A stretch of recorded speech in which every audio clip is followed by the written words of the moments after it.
Nananawagan naman ng dagdag na tulong ang mga kaanak ng mga biktima ng malagim na aksidente sa Atimonan, Quezon noong Sabado. Samantala, inaasikaso na ng pulisya ang mga isasampang reklamo.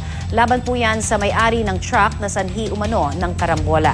Narito ang report.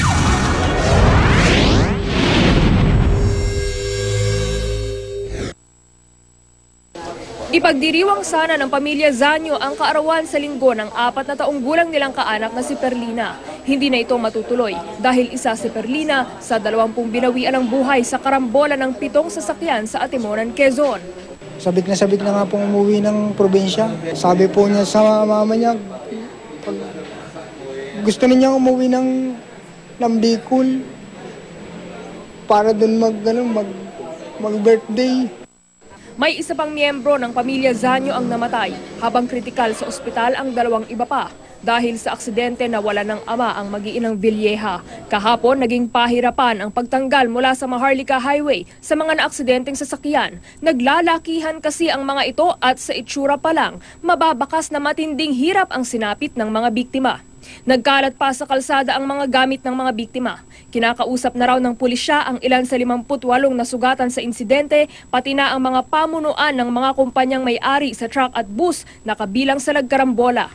Para dun sa filing ng civil case against dun sa company ng truck. And then yung prepare din natin yung criminal charges dun sa driver ng Superlines. So initial natin is yung reckless imprudence resulting to multiple homicide, physical injury, and damage to property.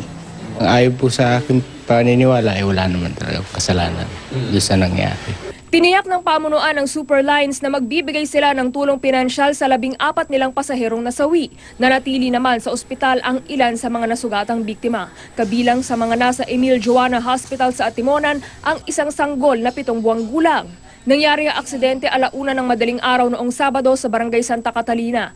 Dahil umano sa mechanical failure, nasalpok ng truck ang bus. Sa lakas ng impact, nasagi ng bus ang iba pang sasakyan hanggang madamay ang iba pa. Aminado ang lokal na pamahalaan na accident-prone ang lugar. Dito lamang September 27, nagkarambola rin ang nasa 9 na sasakyan sa bahagi ng Maharlika Highway. Kabilang sa naaksidente ang 5 pampasaherong bus at isang truck.